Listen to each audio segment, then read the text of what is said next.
അപ്പോൾ നമ്മൾ അവൈലബിലിറ്റിയുടെ എക്സ്പ്രഷൻ കണ്ടായിരുന്നു. അതുപോലെ തന്നെ ഇൻഹെറൻറ്റ് അവൈലബിലിറ്റി എന്താണെന്ന് നോക്കുകയും ചെയ്തായിരുന്നു. ഇൻഹെറൻറ്റ് അവൈലബിലിറ്റിയുടെ വേറെ പേരാണ് സ്റ്റഡി സ്റ്റേറ്റ് അവൈലബിലിറ്റി. അതായത് ടൈം ഇൻഫിനിറ്റ് ആകുമ്പോൾ ഇത് സ്റ്റഡി ആവുമല്ലോ, ടൈം ഇൻഫിനിറ്റ് ആകുമ്പോൾ സ്റ്റഡി ആകും. അപ്പോൾ അവൈലബിലിറ്റി നമ്മൾ എപ്പോഴും നോക്കുന്ന ഒരു ലോങ് ടേമിലത്തേക്കാണ്, ഒരു ലോങ് ടേം യൂസ് എന്നുള്ള സ്റ്റേറ്റിലാണ്.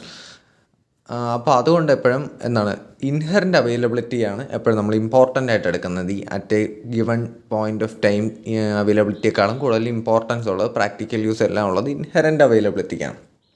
അതുപോലെ തന്നെ നമുക്ക് അവൈലബിലിറ്റിയുടെ ഗ്രാഫ് എങ്ങനെ പോകുമെന്ന് നോക്കാം. അതായത് നമ്മൾ വൈ ആക്സിസിൽ അവൈലബിലിറ്റി പ്ലോട്ട് ചെയ്യുകയാണ്, എക്സ് ആക്സിൽ നമുക്ക് ടൈം ഉണ്ടെന്ന് വിചാരിക്കുക. ഓക്കെ, അപ്പോൾ നമുക്ക് at time equal to 0 T equal to 0 availability എന്തായിരിക്കും? ടി ഈക്വൽ ടു 0 അല്ലേ? അപ്പോൾ e⁻0 എന്ന് വരും. e⁻0 എന്ന് പറഞ്ഞാൽ 1 ആണ്. അപ്പോൾ ഇവിടെ എങ്ങനെ വരും? r+λ ഡിവൈഡഡ് ബൈ r+λ എന്ന് വരും. അതായത് അവൈലബിലിറ്റി 1 ആണ്. തുടങ്ങുമ്പോൾ അവൈലബിലിറ്റി 1 ആണ്. അതായത് ഡിവൈസ് ഉപയോഗിച്ച് തുടങ്ങിയില്ല, ടൈം ഈക്വൽ ടു 0 ആണ്. അപ്പോൾ എന്തായാലും ഡിവൈസ് എന്തായാലും എന്താണ് നമുക്ക് അവൈലബിൾ ആയിരിക്കുമല്ലോ, അടിച്ചു പോകാനുള്ള സമയമായില്ല. അതുകൊണ്ട് അവൈലബിലിറ്റി 1 ആയിരിക്കും. പ്രോബിലിറ്റി ഓഫ് വർക്കിംഗ് എപ്പോഴും 1 ആയിരിക്കും. അപ്പോൾ അവിടെ നിന്ന് പിന്നെ അവൈലബിലിറ്റി എന്താ? കുറഞ്ഞ് വരും. ഇവിടെ e⁻⁻ അല്ലേ, അപ്പോൾ സ്വാഭാവികമായിട്ടും കുറഞ്ഞ് വരും. കുറഞ്ഞ് വന്നിട്ട് at A point of time ഇതിന് സ്ലോപ്പ് കുറയും കേട്ടോ. ഇതിന് സ്ലോപ്പ് ഇങ്ങനെ കുറഞ്ഞ് വന്ന് at A point of time ഇത് നമ്മുടെ എക്സ് ആക്സിസിന് പാരലാവും. ആ പാരലാവുന്ന പോയിന്റിലാണ് ഇൻഹെറൻറ്റ് അവൈലബിലിറ്റി നമ്മൾ പറയുന്നത്. പാരലാവുന്ന പോയിന്റിലാണ് ഇൻഹെറൻറ്റ് അവൈലബിലിറ്റി പറയുന്നത്. ഇൻഹെറൻറ്റ് അവൈലബിലിറ്റി എന്താണ്? ഇതിൻ്റെ വാല്യൂ എന്തായിരിക്കും?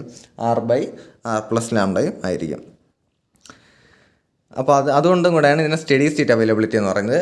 വിത്ത് റെസ്പെക്ട് ടു ടൈം ഇൻഡിപെൻഡൻ്റ് ആണ്. നമുക്ക് ഇവിടെ ടൈമിൻ്റെ എക്സ്പ്രഷൻ ഒന്നും ഇല്ലല്ലോ, ടി ഇല്ലല്ലോ. അപ്പോൾ അതുകൊണ്ടാണ് സ്റ്റഡി സ്റ്റേറ്റ് അവൈലബിലിറ്റി എന്ന് പറയുന്നത്. ഇപ്പോൾ നമുക്കറിയാം ഈ സ്റ്റഡി സ്റ്റേറ്റിൽ ഇതിൻ്റെ അവൈലബിലിറ്റി അറിയാം. പക്ഷേ വേറെ ആരെങ്കിലും ഈ സ്റ്റഡി സ്റ്റേറ്റിന് മുമ്പുള്ള പീരീഡിൽ, അതായത് ഫോർ എക്സാമ്പിൾ ഈ ഒരു പീരീഡ് കണ്ടോ, ഈ ഒരു പീരീഡിൽ സ്റ്റഡി സ്റ്റേറ്റ് അല്ലല്ലോ, ഈ പീരീഡിൽ എന്തായിരിക്കും അവൈലബിലിറ്റി എന്ന് ചോദിച്ചാൽ നമുക്കറിയാം അവൈലബിലിറ്റി വേരിയിങ് ആണെന്നറിയാം. അപ്പോൾ നമ്മൾ എന്താ പറയും? മീൻ അവൈലബിലിറ്റി വെച്ച് നമുക്ക് പറയാൻ പറ്റും. ഈ രണ്ട് പീരീഡിൻ്റെ ഇടയ്ക്കുള്ള ആവറേജ് പറയാൻ പറ്റും.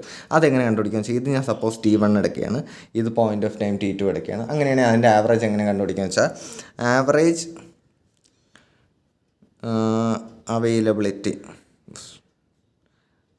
അവൈലബിലിറ്റി എന്ന് പറഞ്ഞാൽ നമ്മൾ ഇൻറ്റഗ്രേറ്റ് ചെയ്യണം. അതിനു മുമ്പ് 1/T2 - T1 integral T1 to T2 dt ഇങ്ങനെയാണ് ചെയ്യുന്നത്.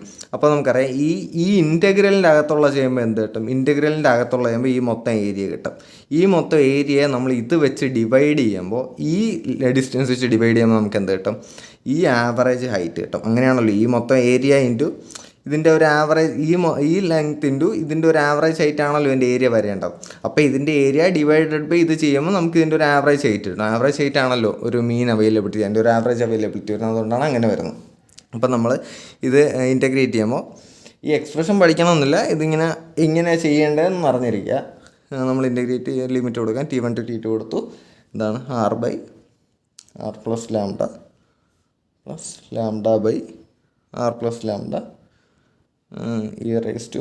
e⁻r+λ dt ഇങ്ങനെ കിട്ടിയിട്ട് ഇനി അത് നമ്മൾ ഇൻറ്റഗ്രേറ്റ് ചെയ്തെടുക്കുമ്പോൾ അത്ര കോംപ്ലിക്കേറ്റഡ് പ്രോസസ്സൊന്നുമല്ല. ഇത് നമുക്ക് ഇൻറ്റഗ്രേറ്റ് ചെയ്ത് എടുക്കുമ്പോൾ നമുക്ക് കിട്ടുന്ന റിസൾട്ട് r/r+λ+λ/r+λ² T2 - T1. ഇത് ഈസിയാണ്, easy ഇൻറ്റഗ്രേഷനാണ്. Into e⁻r+λ T2 - e⁻r+λ T1 ഇങ്ങനൊരു എക്സ്പ്രഷൻ കിട്ടും. ഈ എക്സ്പ്രഷൻ കാണാതെ പഠിക്കണം എന്നില്ല, പക്ഷേ ഈ എക്സ്പ്രഷനിലോട്ട് എത്താൻ അറിഞ്ഞിരിക്കണം.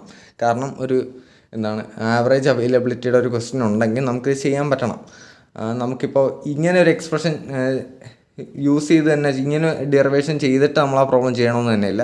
നമ്മൾ പ്രോബ്ലം ചെയ്യുമ്പോൾ ഈ T1 ഉം T2 ക്വസ്റ്റ്യനെ തന്നിരിക്കുന്ന ലിമിറ്റ്സ് അപ്ലൈ ചെയ്തിട്ട് ഈ ഫംഗ്ഷൻ വെച്ച് സബ്സ്റ്റിറ്റ്യൂട്ട് ചെയ്ത് ആൻസറിലോട്ട് എത്തിയാലും മതി.